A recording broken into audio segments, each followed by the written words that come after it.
Hey there, I'm Kat, and this is Brews and Reviews.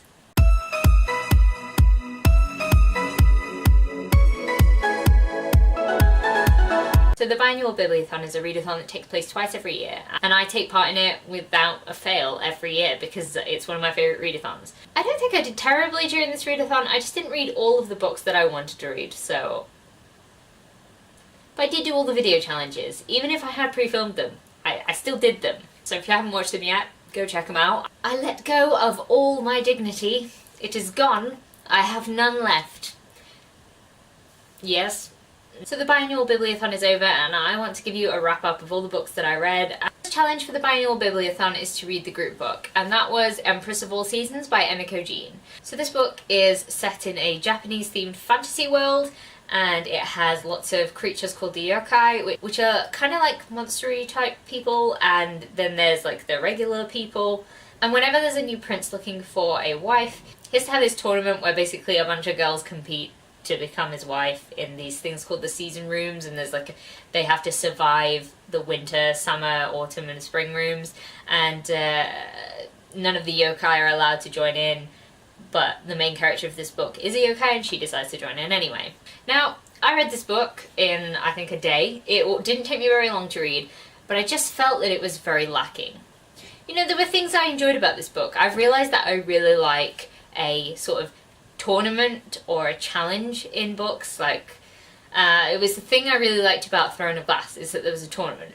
But in exactly the same way as the thing that happened with Throne of Glass, is I just feel there wasn't enough.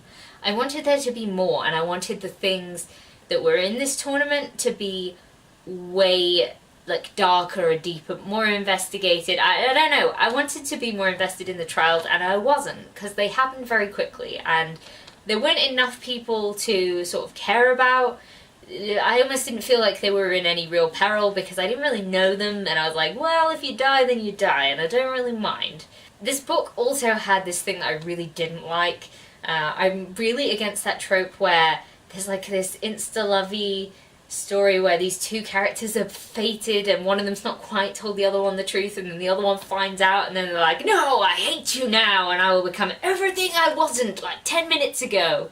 So I hate that, and that happened in this, so I did not enjoy that. But then, I don't know, the ending was very rushed, but it kind of redeemed that trope that I hate by what happened. Not gonna spoil it. There was something about it that I liked the ending of. The most interesting thing for me about this book is the yokai and the Japanese style fantasy world. I thought there's so much mileage there. It could have been so good, and I don't know, I just wish that Emiko Jean had developed that a bit more and just gone with that rather than, I don't know, the lovey-doveyness, because that made me feel a bit sick, because it was a bit like, well... The main character was super annoying, did not like her. The main character's love interest, the prince, super annoying, not a big fan. Everyone else? Yeah, they were alright. Yeah. Basically alright characters, to be honest. It ended up being, I think, a 3.5 stars for me because I don't know, the middle was really shaky and I really didn't enjoy the middle. Like, the beginning I was intrigued and the end I was like, well, maybe you redeemed yourself a little bit, even if you were rushed and like, you know, crazy. But, you know, it was okay. Next up, I picked up The Graveyard book by Neil Gaiman. The challenge that I picked this one up for was to read one of the host's 5-star reads. I believe this was Kaz's 5-star read. I'm not sure. So, I have read 2 books by Neil Gaiman before and I did not like them. I read this one and I actually did like it, so I was really kind of pleasantly surprised. I wasn't expecting to like it this much, and yeah, I got really into it and I found it quite fascinating.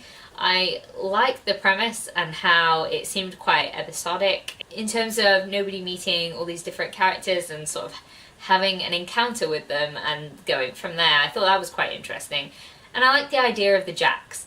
I just thought they were quite cool. Obviously I would have liked to have gone into this, but this is a middle grade book. It's not going to go into that much detail, and I appreciate that. this was the first time I really enjoyed a Neil Gaiman book, and I definitely want to continue. I think the previous two books that I read were too childlike for me, and I think I'm really interested to check out any of his adult books. So if you have a recommendation for a Neil Gaiman book that I should try after liking this one, please let me know. Next up was Challenge 3, and that was to read a book that got you into reading. So I chose A Cat's Little Instruction Book. So this is a tiny book. Really? So this is a tiny book, and I kind of picked that on purpose because I was like, I've got a lot of books to read and I don't have that much time, so tiny book counts. So this book is basically a lot of little tips and hints for cats, like not to do certain things or to do certain things. So for instance, the 3 best late night activities are chasing a ping pong ball around the bathtub, dragging underwear, tights and socks from room to room, and climbing and hanging from the blinds while wailing loudly. Now if you've met my cat, that is accurate. Also very accurate recently, Christmas trees are meant to be climbed. No they're not, Cooper. No they're not. So anyway, this is a cute little read. And I had such nostalgic feelings about this. It kind of like really fit in nicely for me because this book reminds me a lot of my grandparents, and the day after I read this book I went to scatter my granddad's ashes. So it was kind of like a nice little round off. Like I got to have something from my childhood that reminded me of my grandparents, and then well, I got to see my nan and say goodbye to my granddad. So it's kind of like a nice little special book for me. So yeah, I liked reading this one for this challenge. So for Challenge 4, which is read an adult genre, I'd planned to read Electric Dreams by Philip K. Dick, but I just didn't get around to it, so instead I actually replaced that one with an audiobook that I had going on at the same time for Time Infinity and Beyond, and that was Collapsing Empire by John Scalzi, which is an adult science fiction book about a system of planets all connected by this thing called the flow, which they can navigate through all the different planets. It is a fantastic book. I really enjoyed it. I love everything to do with John Scalzi. Every book of his that I've read so far, I've just been like, yes, please. Well, my camera just cut out, so you know, that was shit. Now, if there is one thing that makes Collapsing Empire amazing, it is the character Kiva Lagos, because yes, she is a straight-talking, no-nonsense, won't take no shit from anybody, bisexual, strong woman, and I just can we just have more Kiva Lagoses in our lives, because she is the sort of woman I want to be, and I would like more Kiva Lagoses in books, please. Honestly, she is one of my favourite characters that I've read recently, because she will just go there. She doesn't care what you've got to say. She will go for what she wants. She will do whatever to protect her family interests, and she's just really funny. I really like her, and I love the bisexual rep because I need more of that in my life. So if you've got any recommendations for some great bisexual books, then I would like them in my life, please. Can you leave them in the comments below? So anyway, even if you're not interested in the rest of Collapsing Empire, you should be interested in it for Kiva Lagos, because she's awesome. So the last book that I read for the Biannual Bibliothon covered 2 challenges. One was to read a book with a cover I didn't like, and the other was to read from an author that I'd never read before. So I chose to read Charisma by Jean Ryan. This is the author of the book Nerve, which I haven't read. I've just seen the film and I enjoyed the film, so I thought, yeah, okay, I'll give this one a go. This book is about a teenager who goes to a gene therapy lab. She goes there quite regularly because her brother has cystic fibrosis, and there is like these family meetings for kids with all sorts of disabilities and illnesses, and while she's there, the doctor that she's sort of friends with takes her into the back room and offers her this experimental drug called Charisma, and that's basically to make a person less shy.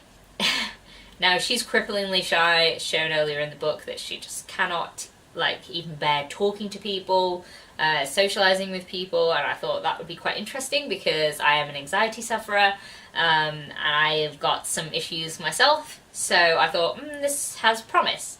And where the book's supposed to go next is that quite a few people take this drug and it doesn't quite have the side effects they expected.